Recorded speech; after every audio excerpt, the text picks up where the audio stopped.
Bonjour tout le monde. À l'ordre, s'il vous plaît. Ayant constaté le quorum, je déclare la séance de la Commission des institutions ouvertes. La Commission est réunie afin de procéder à l'étude du volet loi professionnelle des crédits budgétaires du portefeuille Conseil du Trésor et administration gouvernementale pour l'exercice financier 2025-2026. Une enveloppe de 45 minutes a été allouée pour l'étude de ces crédits. Avant de débuter, M. le secrétaire, il y a des remplacements. Oui, Monsieur le Président. Mme Bourassa, Charlevoix, Côte-de-Beaupré est remplacée par Mme Lachance, Bellechasse, et Mme Massé, Sainte-Marie-Saint-Jacques est remplacée par M. Marissal, Rosemont. Merci beaucoup. Donc, on va procéder à une discussion d'ordre général par bloc d'environ 20 minutes, incluant les questions et les réponses. La mise aux voix de ces crédits sera effectuée à la fin du temps qui leur est alloué. Donc, je suis maintenant prêt à reconnaître une première intervention, soit celle de M. le député de l'Acadie de l'opposition officielle pour une période de 13 minutes 33 secondes. M. le député de l'Acadie, s'il vous plaît. Merci, M. le Président. Alors, Madame la Présidente du Conseil du Trésor, les fonctionnaires et collègues qui vous accompagnent, collègues de l'opposition, j'aimerais, dans mes premières questions, M. le Président, savoir, et le bloc de questions va porter plus spécifiquement sur l'Office des professions et son climat de travail, combien il y a eu de départs ou arrêts de travail depuis avril 2024?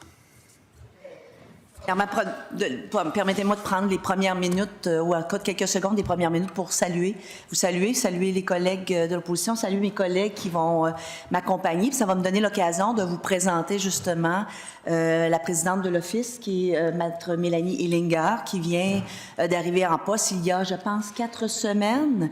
4 semaines. Alors, avec votre permission, si vous voulez bien, compte tenu qu'il s'agit de questions qui portent sur l'interne de l'Office, bien, je vais lui passer la parole et pourra peut-être mieux vous répondre que moi. Là. Monsieur le Président, je préférais que Mme la ministre réponde à ces questions. Madame la ministre, s'il vous plaît. Bien, je n'ai pas la réponse sous la main là, du nombre de départs. Qu'est-ce que vous avez demandé exactement? J'ai demandé combien il y avait eu de départs ou d'arrêts de travail à l'Office des professions depuis avril 2024. Parfait. Bien, alors, je suis allée voir dans les renseignements. Je pense que ça faisait partie de vos questions particulières. Donc, le taux de départ volontaire correspond à 12 départs. On parle de démission, retraite ou de mutation. Des mutations, naturellement, c'est des gens qui changent de poste, donc et on parle de 12 départs, si je me fie à la question, là, pour les années 24-25. Donc, c'est la réponse la plus précise que je peux vous donner à ce stade-ci, à moins que Mme Hillinger ait plus d'informations pour fournir. Que vous pouvez confirmer que vous avez eu 3 conseillers en ressources humaines qui sont partis? Je n'ai pas de précision à mon niveau. Vous comprendrez que c'est le niveau de gestion interne des ressources humaines de l'Office. Alors, si vous permettez que Mme Hillinger y réponde, elle pourra y répondre. Et je n'ai pas cette information sous la main. Bien, vous savez, Monsieur le Président, c'est qu'il y a eu quand même un article dans le journal de Mme Blais en mars 2025, donc relativement récent, qui parlait de la situation de favoritisme et de conflit d'intérêts dans un organisme gouvernemental. On parle de l'ex-présidente de l'Office des professions. Je comprends que Madame entre en poste, mais Monsieur le Président, c'est quand même une information qui était dans le domaine public. Alors, je comprends que la ministre ne va pas s'intéresser au quotidien, mais quand on a un article comme ça et qu'on dénonce une situation, je pense que Mme la ministre devrait être au courant et devrait être capable de répondre, Monsieur le Président. Oui, bien là, je pense qu'on va faire la différence entre le nombre de personnes et le quotidien de l'Office et les allégations auxquelles mon collègue vient de faire référence, Monsieur le Président, avec lesquelles je suis en mesure de faire des commentaires sur le suivi qui a été effectué. Vous savez, au niveau vers la fin de l'été 2024, il y a eu effectivement, je pense que c'est par le biais d'une lettre anonyme, des allégations qui ont été véhiculées concernant, entre autres, le climat à l'Office et des allégations de potentiellement conflit d'intérêts dans l'octroi de certains contrats. Il y avait également une question de la gestion interne et du climat. Donc, on a naturellement été informé par voie de lettre anonyme. Je pense que cette même lettre anonyme avait été aussi acheminée aux emplois supérieurs, mais si elle n'a pas été là, par le biais de l'auteur anonyme, elle l'a été par le biais du cabinet qui a avisé les services des emplois supérieurs. On parle d'un organisme là, qui est visé par les emplois supérieurs.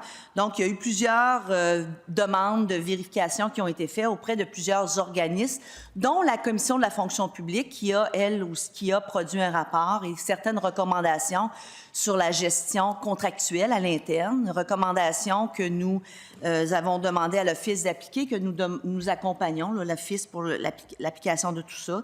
Il y a une vérification faite par le secteur des marchés publics et ça c'est du ressort de mes responsabilités. Donc, il y a eu une vérification qui a été faite par les marchés publics et j'ai écrit à ce moment-là à la présidente de l'Office pour lui demander un plan d'action pour mettre en place là, les appels d'offres et la façon dont les contrats de l'Office étaient octroyés. Donc, il y a des actions qui ont été prises. Merci beaucoup. Monsieur le député Lacadie, s'il vous plaît. Donc, justement, parlons des contrats qui ont été attribués dans le système électronique d'appel d'offres du gouvernement du Québec. J'ai retrouvé un contrat de gré à gré qui aurait été octroyé en février 2024 notamment à Service Yves Salvaille Inc. Le contrat, le titre, c'était accompagner l'Office dans le développement d'un plan de mise en œuvre qui permettra notamment de cadrer et d'organiser l'ensemble des activités nécessaires à la réalisation du projet de modernisation du système professionnel. C'était attribué dans la classification Conseil en gestion. Je suis allé faire une recherche sur Internet, M. le Président, quand on trouve l'entreprise de M. Service Yves Salvaille Inc., on dit que son secteur d'activité, ce sont des services informatiques. Alors, pourquoi d'abord un contrat de gré à gré? Est-ce que, pourquoi l'Office a embauché un service d'informatique pour faire des conseils en gestion, ce qui est écrit dans la classification du contrat? Est-ce que c'est parce que l'Office n'était pas capable de faire le plan de mise en œuvre? J'aimerais entendre Mme la ministre là-dessus, M. le Président. Ministre? Bon, encore une fois, Monsieur le Président, je vais offrir que Mme Hallinger réponde à la question et je vais me demander si mon collègue veut avoir des vraies réponses ou simplement faire en sorte que je ne sois pas à même de répondre alors que ce n'est pas au niveau de mes responsabilités. Ceci étant dit, ce qu'on me dit, parce que je vais reprendre, je ne suis pas responsable des contrats qui sont attribués par l'Office. L'Office est une organisation qui gère ces contrats. La responsabilité que j'ai, tant comme responsable de l'Office des professions, plutôt des lois professionnelles et non pas de l'Office, des lois professionnelles, et sous ma responsabilité du Conseil du Trésor, des marchés publics, c'est de m'assurer que les contrats sont bien accordés dans un cadre qui respecte les lois et les règlements. C'est pour ça que quand il y a eu des allégations, ou à tout le moins des enjeux soulevés par certaines informations, et entre autres confirmés par la Commission de la fonction publique, nous avons agi pour nous assurer que l'Office respectait les lois et les règlements en vigueur. Pour ce qui est des contrats particuliers que l'Office accorde, c'est l'Office qui est la mieux placée pour répondre de ces contrats particuliers. Je n'ai pas procédé à l'appel d'offres, je ne fais pas les appels d'offres, je m'assure que le cadre est respecté. Donc, si on pense que le cadre n'a pas été respecté, c'est une chose. Si on veut connaître la raison pour laquelle ce contrat-là a été accordé, je réfère à nouveau mon collègue à Maître Hallinger qui pourra lui répondre sur la nature même du contrat.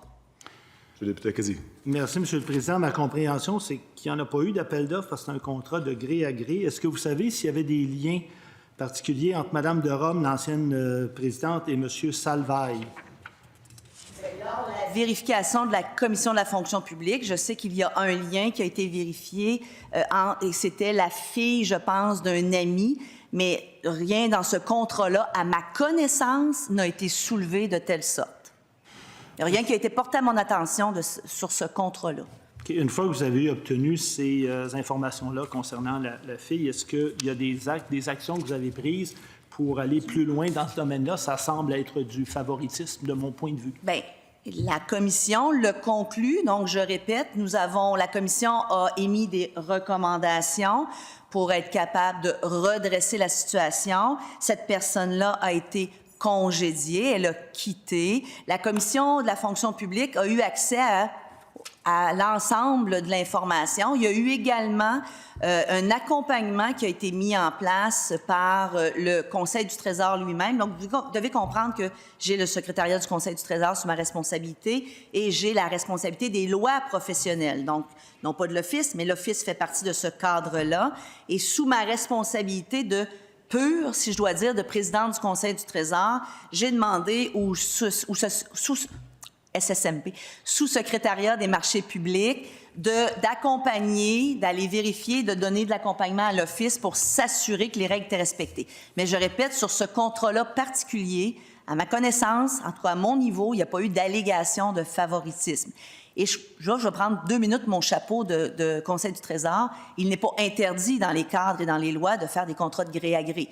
Bon, tout dépend des circonstances, mais je répète, dans ce contrat-là, il n'y a pas eu d'allégation. Si vous permettez... à ma connaissance. Effectivement, Monsieur le Président, c'est pas contre la loi de faire des contrats de gré à gré, mais comme Madame la ministre le dit, ça dépend des circonstances. Puis ici, il y a des circonstances qui, à mon avis, sont questionnables. Quand vous avez dit la personne a été congédiée, c'est l'ancienne présidente de l'Office qui a été congédiée? Non, la personne qui était alléguée avoir été engagée par favoritisme, cette personne-là a été congédiée suite au constat qui a été fait par... C'est une professionnelle. Suite au constat qui a été fait par... Je pense que c'est suite au constat de la Commission de la fonction publique.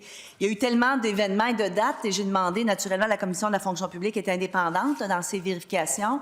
Un rapport est sorti, mais on avait demandé, compte tenu des allégations de la lettre anonyme, là, on avait demandé des vérifications pour un accompagnement du sous-secrétariat au marché public.